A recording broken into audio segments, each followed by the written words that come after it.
اعوذ باللہ من الشیطان الرجیم بسم اللہ الرحمن الرحیم۔ امام جعفر صادق علیہ الصلوۃ والسلام ارشاد فرماتے ہیں کہ یمن سے کچھ لوگ پاک پیغمبر صلی اللہ علیہ وآلہ وسلم کی خدمت میں حاضر ہوئے۔ ان لوگوں نے سوالات کیے۔ اسی گروہ میں ایک ایسا شخص تھا جو انتہائی تند و تیز لہجے میں گفتگو کرتا تھا اور پاک پیغمبر صلی اللہ علیہ وآلہ وسلم کی شان میں گستاخی کرتا تھا۔ اس کی بےہودگی کافی دیر جاری رہی۔ جب حضور صلی اللہ علیہ وآلہ وسلم نے دیکھا کہ یہ شخص اپنی بےہودگی کی انتہا پہ اتر آیا ہے تو حضور صلی اللہ علیہ وآلہ وسلم کا غصے کی وجہ سے چہرے کا رنگ متغیر ہو گیا۔ حضور نے اپنے سر کو جھکا لیا اور زمین کی طرف دیکھنا شروع کر دیا۔ اسی دوران جبرائیل امین کا نزول ہوا اور جبرائیل کہنے لگے، اللہ وحدہ لا شریک آپ پر سلام بھیجتا ہے اور اللہ کہہ رہا ہے کہ یہ شخص جو آپ کے ساتھ بدتمیزی کر رہا ہے اور بد تہذیبی سے پیش آ رہا ہے، یہ شخص بہت زیادہ سخاوت کرتا ہے، یہ سخی مرد ہے اور یہ شخص لوگوں کو کھانا کھلاتا ہے۔ جب حضور گرامی قدر صلی اللہ علیہ وآلہ وسلم نے جبرائیل امین کی یہ بات سنی تو حضور کا غصہ کافور ہو گیا۔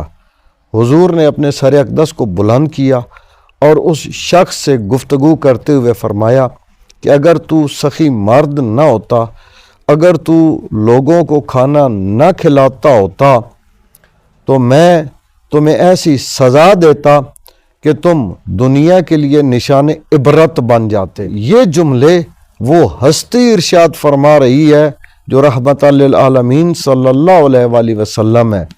اس کا مطلب یہ ہے کہ اگر انسان سخاوت کرتا ہو، اگر انسان لوگوں کو کھانا کھلاتا ہو تو اللہ اور اللہ کے رسول کے غضب کو یہ دو عادتیں ٹھنڈا کر دیتی ہیں۔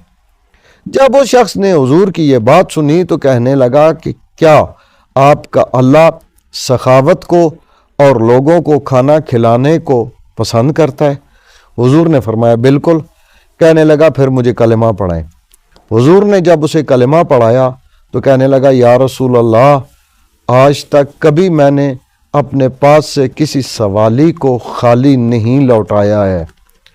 یاد رکھیے گا، یہ دو عادتیں، سخاوت اور لوگوں کو کھانا کھلانا، اگر آپ ماہ رجب میں انجام دیتے ہیں یا پورا سال ہر مہینے آپ اپنی ان عادتوں پہ کاربند رہتے ہیں تو اللہ آپ کے رزق میں اضافہ فرمائے گا، آپ کی مشکلات دور فرمائے گا، آپ کی پریشانیاں دور فرمائے گا اور اللہ آپ کی حاجتیں پوری فرمائے گا۔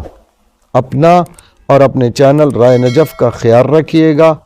اللہ تعالیٰ سے دعا ہے کہ امام زمان اجل اللہ فرج شریف کے ظہور پرنور میں تعجیل فرمائے اور تمام مومنین و مومنات کی حفاظت فرمائے۔